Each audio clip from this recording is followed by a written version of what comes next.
Fourth place is not on the podium. If you're competitive, that's like the first loser. Like you don't want to be in fourth place. So I had to change my off-axis backflip to an off-axis double backflip.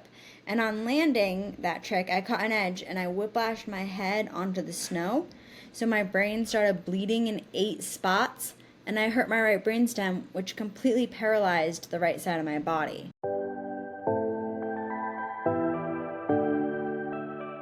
Hey guys, this is Coach K, and you're listening to the Making Changes, Breaking Barriers podcast, where we talk about you. This is about you, your mind, and your path. So we are in for a treat today. And when I say we, I mean you guys and me. I'm very excited about our guests that we have on the Making Changes, Breaking Barriers podcast today. We've had a lot of cool people on this podcast, and not that this is a competition or anything, but this guest may take the cake for just being our most awesome podcast guest we have had.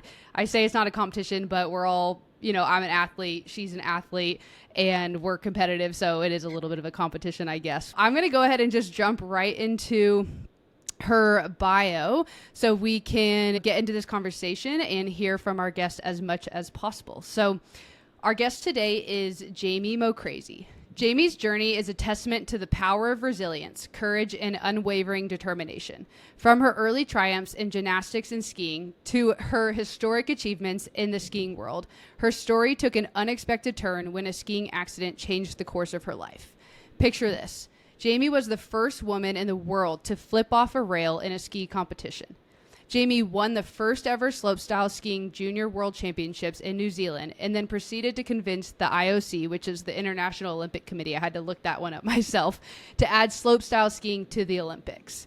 She was the first female skier to land a double backflip in a competition at the Winter X Games in Aspen, Colorado back in 2013. And she also had been ranked first or second overall in the world for the previous 3 years. Her dominance on the slopes was undeniable. Today, Jamie's story goes beyond the slopes as she shares her insights and experiences as a motivational speaker, inspiring others to overcome obstacles and embrace their own potential for positive change. So, without further ado, let's dive into this conversation with Jamie MoCrazy. Jamie, thank you for joining us today and sharing your incredible journey. Wow, thank you so much for having me. And that introduction, it just gave me the shivers. I was like, that girl's so cool. So thanks for making me sound so much cooler.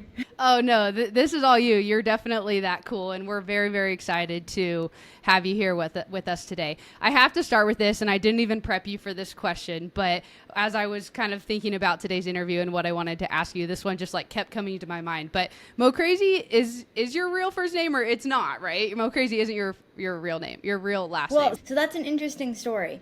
So when I was a baby, I was very adventurous right away and very creative, and I did something. It's a family story. I climbed up the living room drapes. It's about 10 feet up, and I get stuck at the top, and I go, "Mommy helping me, Mommy helping me." And my mom comes running out of the kitchen, and she goes, "Oh, my little MoCrazy." And my birth last name was Crane Mosey. So from that moment, I became my mom's little MoCrazy.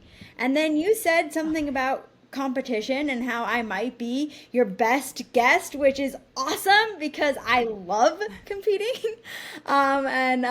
We'll hear how competition has always played a huge role in my life, and it started really young. So when I was 9 years old, I actually won state championships in ski racing, and the very same year won state championships in gymnastics. And I was interviewed by the Connecticut Post saying, what did I want to do when I grow up? And I said I wanted to combine skiing and gymnastics, which is what slopestyle skiing is: multiple jumps and rails, flips and spins, gymnastics on snow. And so my whole life, my nickname was MoCrazy. And when I started competing, it grew even stronger. The announcers would say, "Jamie Crane Mosey, the MoCrazy, is now on course." And then when I had my accident and went back to being a speaker, it was my stage name, MoCrazy. And then, here's the kicker. In May of 2022, I went back to Whistler, the mountain where I almost lost my life, to marry the love of my life. And in that process, I legally changed my last name to MoCrazy. So now that is my name on my passport, Jamie MoCrazy.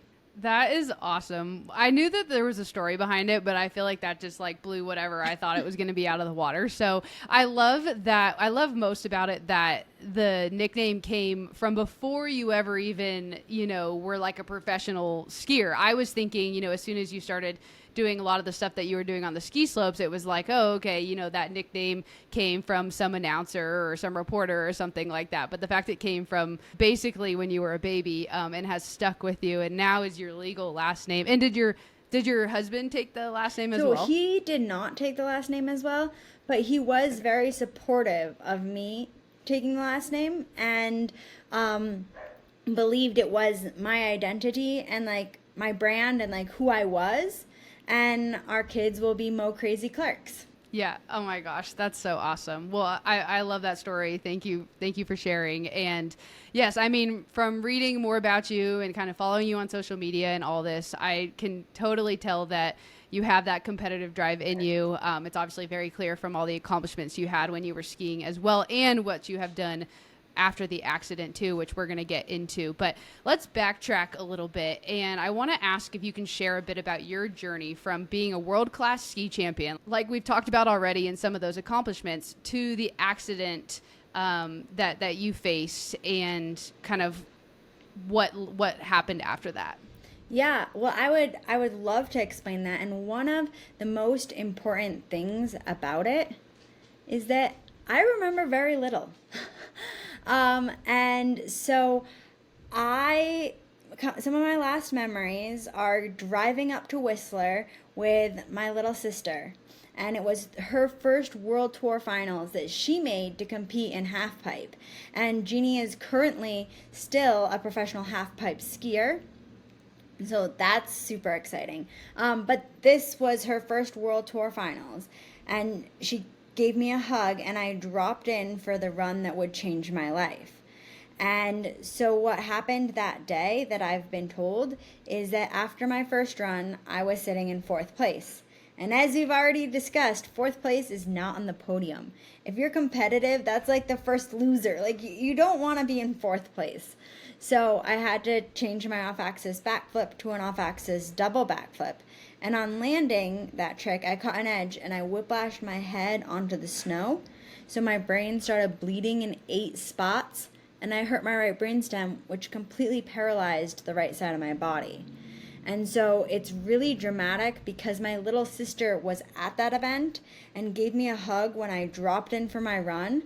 Then she saw my takeoff, but she couldn't see the landing because of the mountain. Then she saw that I didn't hit the next jump. Then she heard the ski patrol radio crackle to life, saying we need all hands on deck and a helicopter on standby. And so without a word, she and my coach put their skis on and skied down to me. And my little sister saw me convulsing, spewing blood, and my eyes rolled back in my head. And so that's a memory that she can still see clear as day. In the blink of an eye, she went from following around her older sister, who was a gregarious, competitive leader, to all of a sudden, instantly, her older sister was fighting for her life. And then in my recovery process, we never knew who I would recover back to be. So at the beginning stages of my recovery process, I was completely dependent on my family. And so my little sister went from being my little sister to my caretaker. It's crazy because obviously you have your own story around all this, but so does your family, right? Like what they experienced going through all of that, obviously them having, the memory of actually what happened and you not, and then, what happened after with you being in the hospital and not knowing exactly like if you were going to live, and then what your life was going to look like after that. I'm sure that they could talk about that for days, and that's affected them in many ways, I'm sure. What are some of the first things that you remember coming back, in the hospital from that accident? So some of the things that I remember was I started out at Vancouver General Hospital in Canada, and then I was airlifted still in a coma 8 days later to Intermountain Medical Center in Salt Lake City, Utah. And I remember being up on the 13th floor.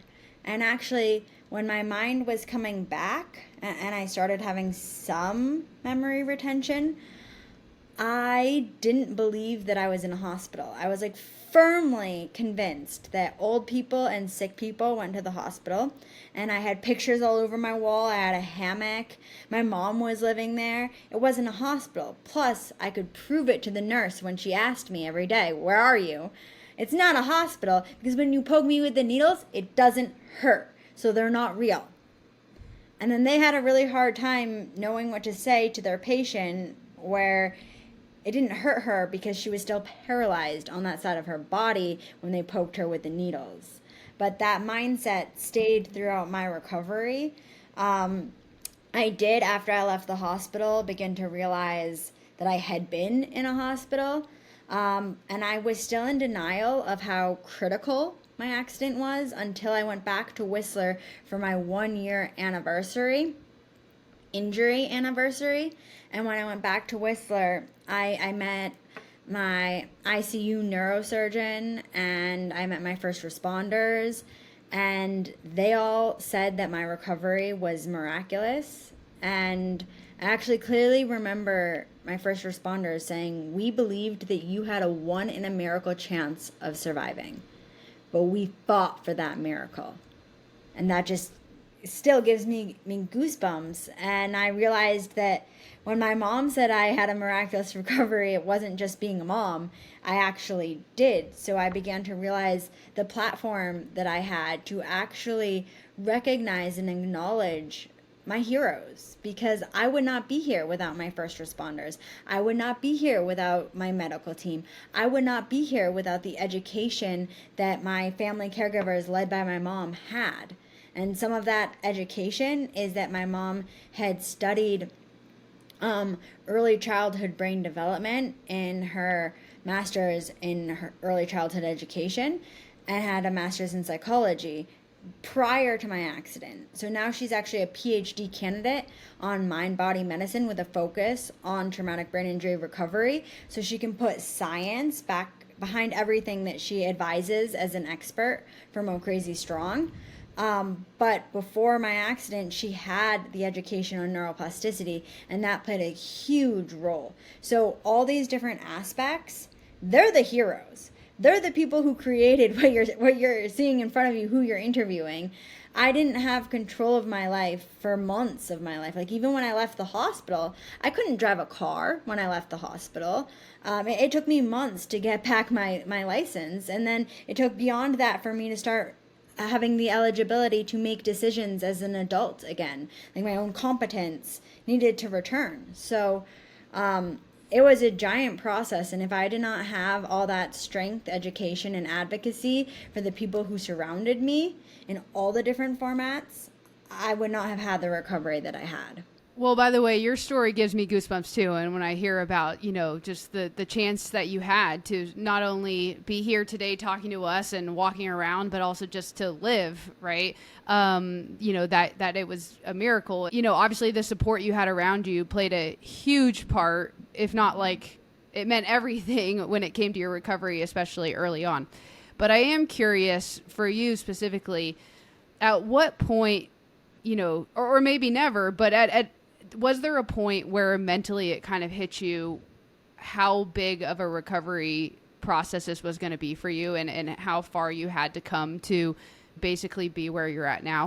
Yes, there was an aspect that I can remember is that first winter when my mom was off ski instructing, because she's a ski instructor, and Jeannie was off at a competition. And I just remember lying in bed and looking up at the ceiling and thinking, who's going to care if I get up today? I had no work, no school, no reason to get up. And I was like, who's going to care? And that's when I began to realize the only person who's going to care is me. And it was like this breakthrough moment when I realized that I am the only person who truly cares about every decision that I make in my life and everything I do.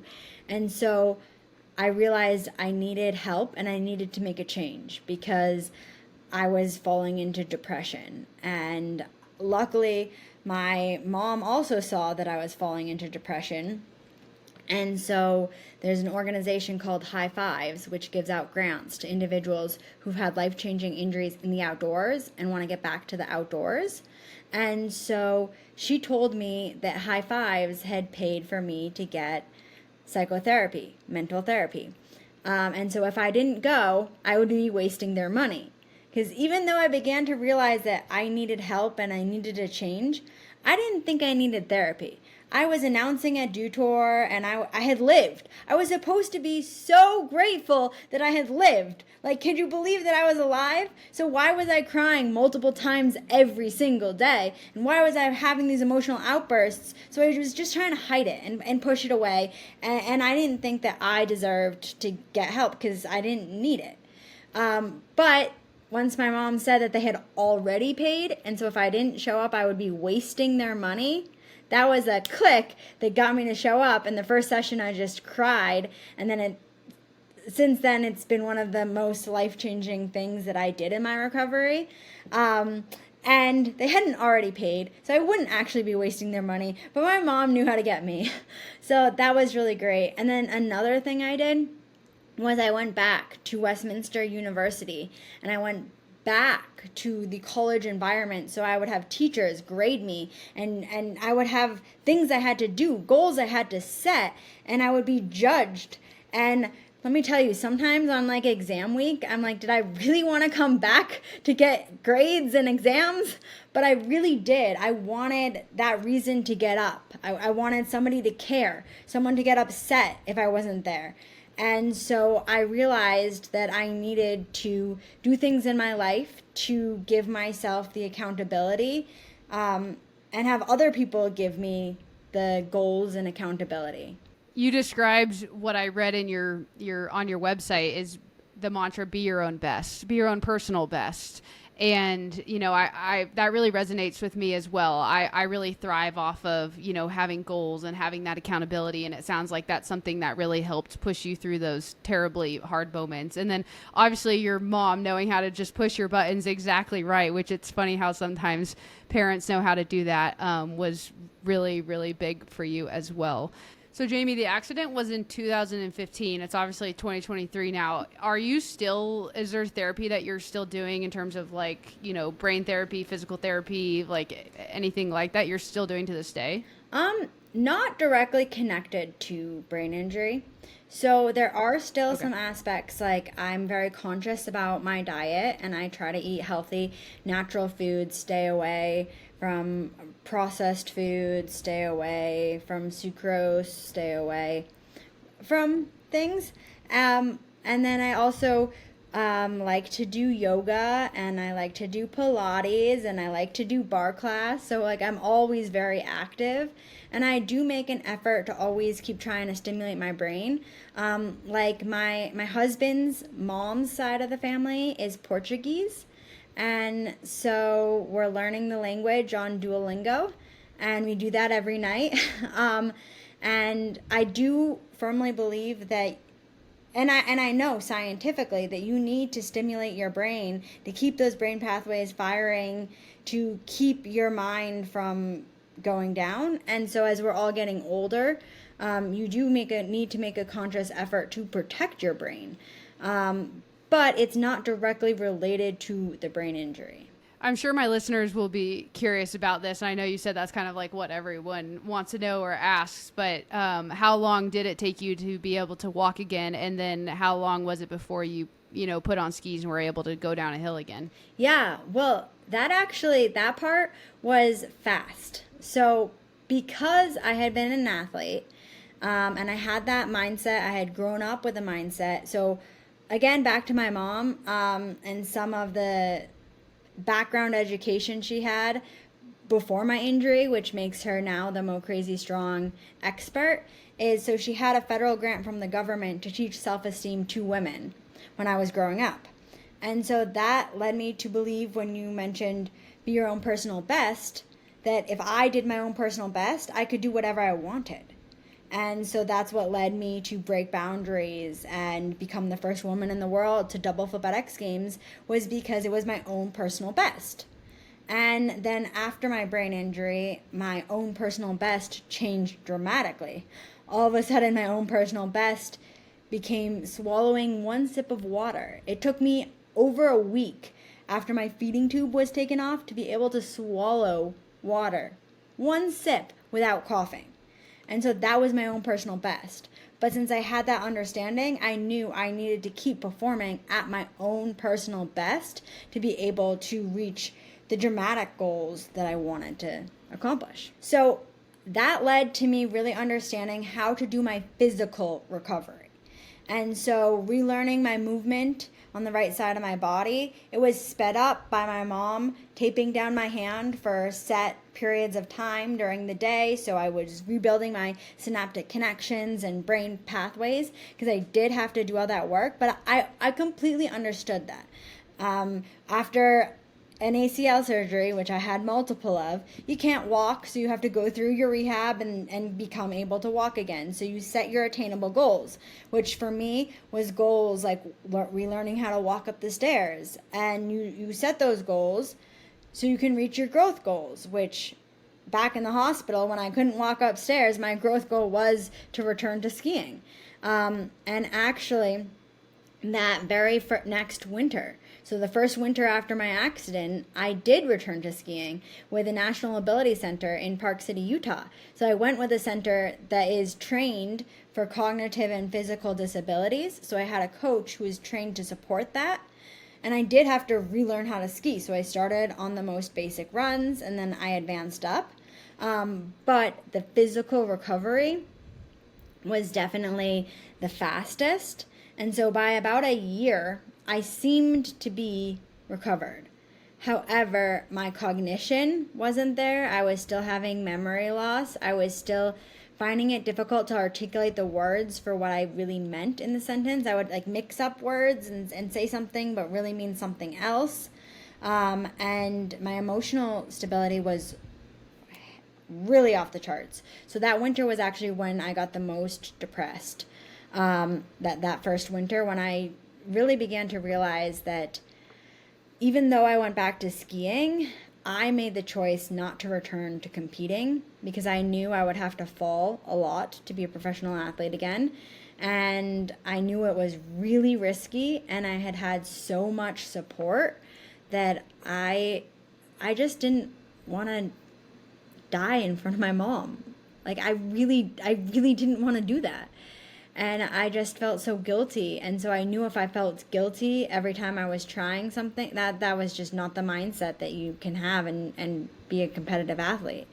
So I stepped away from competing, and that is when I had the emotional challenges. But, and those continued to last for a good 5 years. So I would say when I was about 5 years out of my injury is when I felt like I had actually stabilized in my recovery. Got it. Okay. So yeah, very interesting. Obviously you come out of an accident like that and you're paralyzed, can't walk. It does seem, at least from the exterior, like being able to physically walk again and get back on skis is like the big challenge. But as you've now said a couple times, that was a challenge, obviously, and took a full year to do so. But that didn't ultimately become the biggest challenge. And ultimately, your brain healing, but then also at the same time going through something as emotional as basically hanging up this sport that you had been working your entire life to this point to, become elite at, and you had done that and wanted to continue to build on that is huge. I mean, someone who doesn't have an accident and who's not trying to recover from a brain injury, whenever it is that they hang up their sport, especially if they've become professional at it, that's a huge, identity crisis in and of itself, let alone doing it with everything that you've been going through. So I can imagine how incredibly challenging that was, and to have the support system like you've talked about from your family. You guys seem very close-knit, which is really cool. I'm sure was huge. I think that you've already mentioned a couple things that this entails already, but I am curious about the MoCrazy Method that you guys reference quite a bit on your website and in your social media. Could you kind of explain what the MoCrazy Method entails and also where it came from? Yeah, so the MoCrazy Method kind of encompasses the blueprint of rebuilding your life after a metaphorical avalanche slides you down the mountain of life and you have to climb an alternative peak. So how do you do that? And everybody faces struggles and challenges in their life. And some from the outside seem really big, some from the outside seem really small. But if you feel they're affecting you, they're all big and they all need to be taken care of. And so with the MoCrazy Method, it starts out with the mindset, the understanding that you can recover. You can build a new life you love, no matter what your challenges are. I have friends who have lost body parts, had legs amputated because of cancer, permanent changes in their ability level. And they've gone on to win the Olympics and create new powerful lives for themselves. So the big point of the mindset is, which is the first stage, is that you can recover and build a new life. The second thing is how to recover and build a new life. So you can lay out pages, documents, and it's kind of education of like the different aspects, the nutrition, and your opportunities, and for creating the habits in your life. Because then once you have the habits, you will be able to start climbing that alternative peak. I think sometimes that's what some people are missing. They understand maybe they're going through a really hard time or they have this challenge in front of them, but there's something to say for it's okay being sad and it's okay to like feel what you're feeling, but to also just kind of like step back from it and gain the perspective. Okay, this is my challenge, right? Like I always feel like that's the first step. Like this is the hill that I just slid all the way down and now I'm like sitting in this spot. And then once you understand that, then you can start saying, okay, now like how do I come out of that, right? Or like where is it that I'm wanting to go and what are the steps that I need to take in order to get there? That's the next thing. So motivational speaking is something that you do a lot of now. You obviously have your own podcast. And yeah, you go and speak to groups about your story. And so I'm curious, how has sharing your journey with audiences around the world impacted your sense of purpose and fulfillment kind of in this journey of life that you're on? Well, it's definitely helped me feel more fulfilled. Like I mentioned, when I was 23, I felt old and washed up and I had no dreams, vision, or future. And at that same time, when I was 23, that's when we went back for my 1-year anniversary in Whistler. And at that time, my little sister Jeannie and I decided that we wanted to share a documentary about the story, #MoCrazyStrong. And we also decided that if I ever got married, it would be atop the mountain. And then years and years of healing, recovery, thinking things. Like I started speaking 8 months after my brain injury, and who I was then versus who I am now, and the speeches I deliver and the takeaways are completely different. But so we did living and healing and recovering. And then in May of 2022, I went back to the mountain that almost took my life to marry the love of my life. And that was a huge opportunity. And then in February of 2023, this past February, we screened our short documentary. We had our global premiere at the Big Sky Documentary Film Festival. And that was super exciting. And I didn't know much about the documentary film world, but only 6% of the films that apply to Big Sky get screened there. And so we've realized afterwards, we've talked to other people in the film industry, and they're like, wow, Big Sky is like a dream come true. And we're like, thanks. Like, we didn't realize what a big accomplishment it was. And then we've gone on to screen at, we've gotten into 9 different festivals. We've screened at 7 of them, and we have the whole fall of film festivals, and then we're going to go public with it. And we were able to screen our film on Capitol Hill in Washington, D.C., in front of legislature and the brain injury community. And that felt so wonderful to be able to show a film that changed the narrative of brain injury recovery. Because it is actually, brain injury is the largest acquired disability in the U.S., and it's not talked about, and it's not seen as much. And it used to be kind of a diagnosis for like lifelong disability. But showing this story helps individuals realize they can continue to rewire their brain. And neuroplasticity is a years and years process, and you can recover and create a life you love to be living. So that has really helped me feel much more fulfilled about what we're doing, and it's just beginning to grow. And we're talking to families about, and just the way we hear we're affecting them is just so wonderful. And we have so many exciting plans in the future, like March of this year. It's not quite public what our platform is going to be, but we're gonna publicly screen hashtag MoCrazyStrong. So it's gonna be on one of your streaming platforms. And then we're also in talks about Jeannie publishing a book from her point of view of the MoCrazy Strong story. So it's a memoir that takes you through the journey of her mindset, like you feel like you're living it. And then as you're driving to the airport, you hear all these like flashbacks of like our childhood growing up. So you fall in love with the character, me, who's on death's bed. And then you see the recovery from the one person who was there throughout the whole thing and was my little sister, who immediately became my big sister. So that's going to be really exciting as well. So about my identity and fulfillment, accomplishing all these things and really getting some things that I had dreamed about and envisioned 6 years ago, 7 years ago, for them to start actually happening, makes me feel much more confident in who I am, what MoCrazy Strong is delivering, and where we can go in the future so that we can actually help change millions of lives and give them opportunities to have a recovery after a brain injury.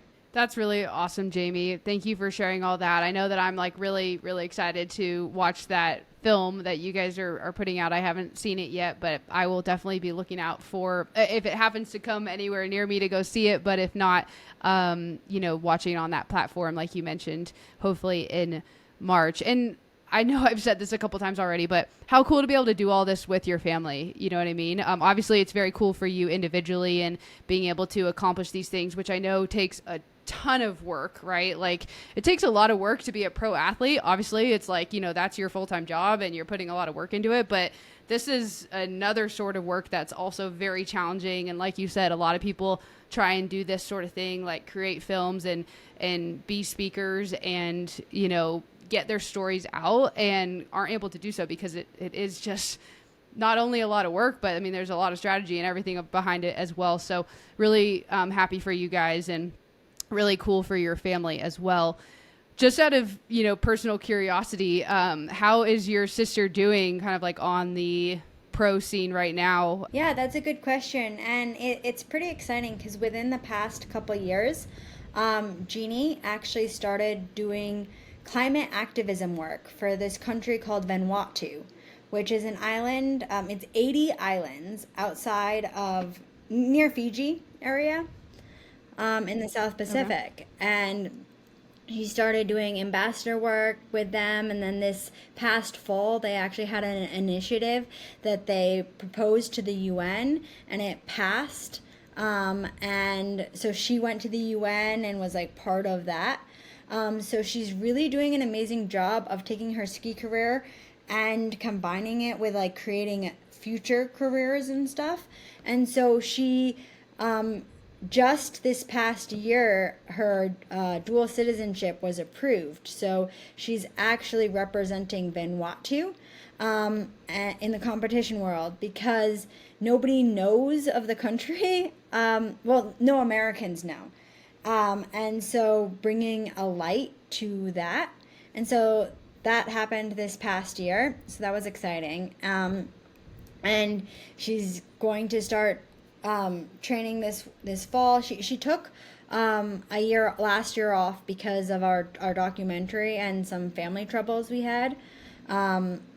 We actually lost my older sister to cancer right before my wedding, and so we just had a lot of like family tension, and we also were doing the film festival run, so she was just doing like physical therapy, like workouts and stuff to keep her on top. But I'm pretty excited about this year because this year will be her first year representing Vanuatu. But 2 years ago, she was getting into finals at Dew Tour, and moving along on the pro scene. So that's exciting. And we'll see after the tumultuous year and her change in her nationality identity, what she comes back to. Yeah. Well, first of all, I'm really sorry to hear about your sister. I wasn't aware of that. And it's been quite the journey for you guys. And I can imagine how that kind of changed a lot for everyone and affected everyone. But that's very exciting for what your sister has coming up. And I'm sure you're pumped to watch her and cheer her on. Do you guys go out skiing together often, like you and your sister or your mom? We do ski together a fair amount. And my mom loves skiing, and she's a ski instructor. And yeah, we ski a lot, and I am really hoping that Jeannie makes the next Olympics for Vanuatu. So that's kind of the goal, so we can all watch and cheer her on and give her support while that happens. Yeah, that would be awesome. Where does your mom, where is she a ski instructor? Park City. So if anyone who's listening to this comes to Park City and they want a ski instructor, she's been a ski instructor for over a decade, and she gets a lot of return clients, and people love her. Just ask for Fruit. That's her nickname, Fruit, and her badge actually says Grace Fruit Mosey. And if you ask for Fruit, everyone knows her, and you can ski with her. That's awesome. I love it. Yeah, if I ever make it out there, I'm definitely going to maybe get a lesson from her. I meant to ask this at the beginning, but is that where you're located, is in Park City, Utah? Well, I actually live right down the hill in Salt Lake City. So Salt Lake is pretty broad, but I live like right down the different canyons. So from my house, you can get to Big Cottonwood Canyon and Little Cottonwood Canyon, which is like Alta, Snowbird, and Solitude and Brighton, and you can get up to Park City and Deer Valley all in a half an hour. So we're like centrally located to all the different canyons. That's awesome. I mean, it's just like an outdoor paradise basically over there. I live in Bend, Oregon. Have you ever been to Bend by chance? I have not. I've been to Portland, Oregon, so we like drove through it. It's gorgeous there. Okay. But I have not actually stopped there. I just think it's funny because like where we're located, people like to think of it as an outdoor paradise, and it kind of is in a way. I mean, we have the ski mountain like 25 miles up the road, and tons of hiking, road biking, mountain biking and stuff like that in the summer. But then you go to Utah, and where you're talking about, it's just like that on steroids. It's just so much bigger scale and bigger mountains and everything. So I definitely need to go check that out sometime soon. Yeah, well, if you ever come visit, let me know, and maybe we can put you up in a place, and because my mom and I both could potentially house you, or at least we could have a cup of coffee. Yeah, for sure. Well, that's freaking awesome. Thank you for putting that out there. I'll definitely let you know. Well, I'm really, really excited for everything you guys have coming up. Like I said, I'm pumped to watch the documentary and just kind of keep following along with what you guys are doing, because you and your family are just doing some really awesome stuff. But before I let you go, and thank you again for just being here with us and sharing your story, I always end my interviews on this podcast with a rapid fire round. So basically it's 5 quick questions where the goal is for you to answer in just like 1 word to 1 sentence max, as best as possible. Just kind of like with the first thing that comes to mind. So are you up for it? Yes. Okay, awesome. So question number 1 is, who is one person you follow on social media who inspires you or just makes you feel good? Taylor Swift. Oh, I love it. Oh my gosh. Taylor Swift, there's always been a craze for Taylor Swift, but right now it's just like Taylor Swift is like the person everyone is just loving on. Yeah. So I love it. I like Taylor Swift too. Can I add to that, and then we'll continue? So I was a big Taylor Swift fan, and then at my accident, so during my recovery, I mentioned that my family would play music for music therapy, and they would play the songs that I like were on my iPod and I listened to before my accident.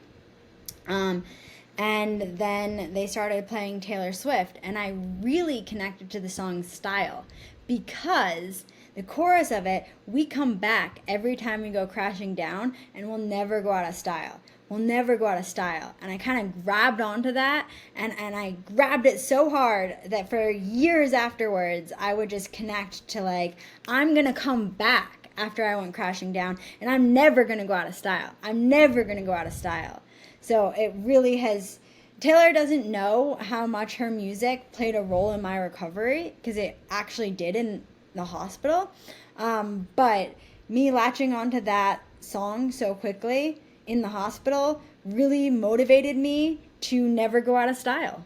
I resonate with that, Jamie. Like I'm the same way. Sometimes there'll just be like this one lyric that for years just will stick with me, and it just is powerful, you know. So I love it, and I love that it was a Taylor Swift lyric. Maybe I'll have to clip just that part, you explaining that, and we'll tag her and we'll see if she happens to see it, so she can know how big of a impact she had on your recovery. Yeah, let's do it. All right, cool. All right, question number 2 is, what is the biggest challenge that you are currently facing? Connecting with the right agency and publishing company to publish Jeannie's novel, memoir. Okay, cool. So you guys are talking to a few, like trying to figure out which one's going to be the best route to go? Yeah. Cool. All right, question number 3. What's one food you could eat every day of your life? What's one food I could eat every day of my life? You're the first person I've ever asked this question to on the podcast, by the way, so I'm curious what your answer is going to be. Well, I think I'm thinking too rationally about like the quick answers. But I think every day would probably be something like bananas, because they won't make me sick every day. Like, they're not necessarily my favorite food, but I feel like if I just ate it every day, it would be stable. Yeah, I like that answer. That's actually something that came to my mind too. And banana something you can like throw in a smoothie, or you can by itself, or you can like put peanut butter on it. Like, you can change it up, which I think is There's nice. a lot of creativity and variety you can do to it. Exactly. All right, question number 4. If you could have anyone on your podcast, who would it be? Like, basically a dream podcast guest. I'd say right now, one of my dream podcast guests would be the soccer player, Mia Hamm. And my mom has actually instructed Mia and her husband, Nomar, and their family for like the past couple of years. So I've met her and talked to her, and she's awesome. She was one of my childhood sports idols that I looked up to, and she's just as cool as she seems. Like, she's honestly an amazing person. So now I look up to her post athletic career and how she is as a mother just as much. But I've never asked her to be on my podcast, but she would be an amazing guest.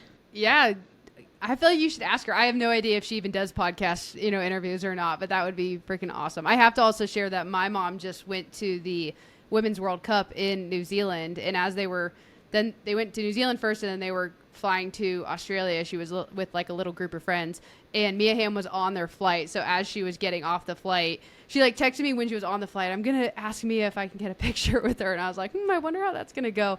But then she like sent me a selfie with her. So Mia was so nice and like took a picture with my mom, which I thought was awesome. That's cool. Yeah. She's such a big name. And it's kind of funny because her husband, Nomar Garcia-Parra, he's a really big name as well. And so he was actually my husband, Reggie's childhood idol growing up.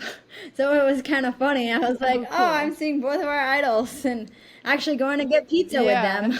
Yeah, that's super cool. That's cool that you guys have that family connection too. Real quick, before we get to question number 5, I wanted to ask you if you wanted to share a little bit about your podcast, Life Gets MoCrazy, kind of just share a little bit with my audience what it's about, and they might want to go check it out.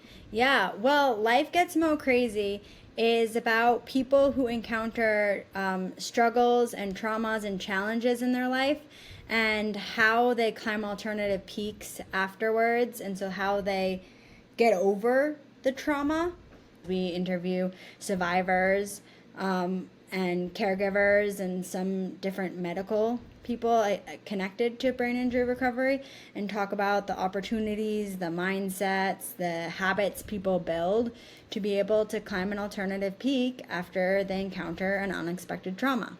Awesome. Yeah. Thanks for sharing that. And I'm sure my audience will really, would really enjoy your podcast. It sounds like we have a lot of similarities. So go check out Jamie's podcast, Life Gets MoCrazy. And I'll be really, really pumped if I see Mia's name pop up on one of your podcasts one day. That would be awesome. I think you should ask her. So yeah. All right. And last question, number 5, what's the best advice you've ever received? So the best advice I've ever received was the mantra I was raised with as a child from my mom, to be your own personal best. And it's just traveled with me through every aspect of my life, and it's been so dramatic. Like, I had no idea that my life would be the way it was. But just keeping that advice to be your own personal best really helped me be able to accomplish things, recreate my identity, and move forward. And I still hold true to that. To be your own personal best every day will help you climb bigger mountains than you ever imagined. Jamie, I 100% agree. I feel like that's some of the best advice you can give anyone, but especially an athlete, because I do feel like, and from a little bit of my experience playing back in the day too, I feel like as an athlete, there's just like so much pressure to perform. And keeping that mindset of, no matter what, as long as I'm going out there and giving everything I have, and even not so much in competition, but also in practice, right? Remembering, as long as I'm out here working as hard as I can, and as long as I'm out here taking care of my body the best that I can, and all of those things, like if you can honestly say yes to those questions, say that you are doing those things, then like you can't really go wrong, right? Like no matter how the competition ends up, as competitive as we are, and as much as we want a podium and everything, but like if you're giving your best, that's kind of like all you can do. So I have always felt like that's like such a comforting mantra. So I agree with that. So thank you so much, Jamie, for being on the podcast. Real quick before I let everyone go, I just want to say that if you want to go and follow Jamie more and everything that her and her organization and her family have coming up, you can follow her on social media. You can follow her on Instagram at Jamie MoCrazy. I'll go ahead and link that in the episode description. She's also on YouTube, Facebook, etc., a lot of the social media pages. So I will link all of those down below in the episode description. And like we talked about, you can check out her podcast, Life Gets MoCrazy, and also her website at www.mocrazystrong.org. So yeah, thank you so much for being here. Maybe we'll meet up someday in Utah, but I just appreciate you taking the time to share your story with my audience. Thank you so much for having me. Of course. Well, real quick, before I let everyone go, last thing I'll say, like always, is changing your path will not be easy. It will be challenging. I'll say that over and over again, but it will be worth it. So do a self-check today. Are you on your path up your mountain? And if not, what path are you on?